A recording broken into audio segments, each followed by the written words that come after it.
अस्सलामुअलैकुम। हम सब दोस्त बैठे हुए थे कि एक दोस्त बताता है कि कुछ दिन पहले की बात है कि मैं घर जाने के लिए गाड़ी में बैठा ही था कि नज़र एक बुज़ुर्ग पर पड़ी जो एक कागज़ हाथ में लिए नवीद अफजल का पता पूछ रहे थे। मुझ पर नज़र पड़ते ही हाथ से रोकने का इशारा किया और पास आए। कपड़ों की खस्ता हाली और चेहरे पर झुर्रियाँ बहुत कुछ बता रही थी। बोले, बेटा ये मेरे पुत्र का नाम है, सुना है वो इसी शहर में अपने बच्चों के हमरा कुछ साल पहले आया था। फिर कागज़ में लपेटी कोई चीज़ निकाली। ये किसी की तस्वीर थी, मगर तस्वीर में नज़र आने वाला शख्स बहुत कम उम्र नज़र आ रहा था। मैंने पूछा, बाबा जी ये हैं आपके बेटे? मगर ये तो बहुत कम उम्र नज़र आ रहे हैं। बाबा जी आपसे कोई राब्ता नहीं? और कब से?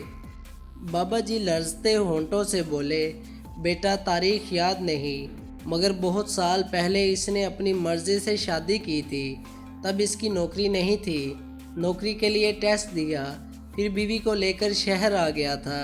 पहले तो इसकी माँ ज़िंदा थी, अब वो भी नहीं रही। मैं भी कोई काम नहीं कर सकता। बड़ी मुश्किल से पता लगा कि वो इस शहर में रहता है। मैं बड़ी मुश्किल से आया हूँ। ज़िंदगी का क्या भरोसा, बस एक बार इससे मिलना चाहता हूँ। मैंने कहा, मगर बाबा जी आप कब से अपने बेटे को ढूंढ रहे हैं? बोले, कई दिन हो गए पुत्र, बस चलता रहता हूँ और पूछता रहता हूँ लोगों से। जहाँ रात पड़े सड़क किनारे ही सो जाता हूँ। इतने में एक सर्द हवा का झोंका मेरे जिस्म को ठरठरा गया। बाबा जी आपके पास कोई एड्रेस नहीं? ऐसे कैसे आपको? अभी लफ्ज़ मुंह में ही थे। बोले, तो खैर है पुत्र, अपने बेटे के शहर में मौत आई तो इससे आगे क्या है? बाप होना ज़िंदगी में देखना चाहता हूँ। हशर में तो पुत्र सुना है अपनी अपनी पड़ी होगी। मैंने तो हशर नहीं देखी बाबा जी, मगर हशर देख रहा हूँ।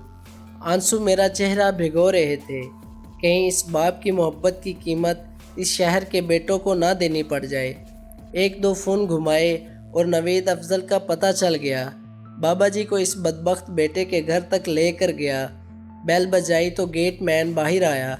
बाबा जी ने बताया कि वो मैनेजर साहब के वालिद हैं, अंदर आना चाहते हैं। मुलाजिम ने चौंक कर कहा कि मैनेजर साहब तो कहते हैं इनके वालिदैन का इंतकाल हो चुका है। इस पर मैंने ज़ोर दिया कि आप अंदर जाकर बताएं तो कि बाहर कौन आया है। मुलाजिम से बहस ज़ोर पकड़ने लगी तो बाबा जी ने मुदाखलत की। बड़े नरम लहजे में बोले, सवेरे कम थे जान लई ते इत्थों ही लंघेगा ना। मैंने बाबा जी से कहा, ये क्या बात हुई, आप मिल तो लें। बाबा जी मुड़े, चलते हुए गेट के सामने सड़क पार दरख्त के नीचे जा बैठे और बोले, बस यही से देख लिया करूँगा।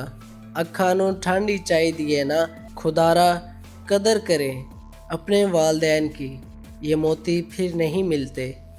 उम्मीद करते हैं कि आज की ये कहानी आपको पसंद आई होगी। मज़ीद अच्छी कहानियों के लिए हमारे चैनल को सब्सक्राइब और इस वीडियो को लाइक करें और अपनी कीमती राय के बारे कमेंट में ज़रूर आगाह करें। शुक्रिया।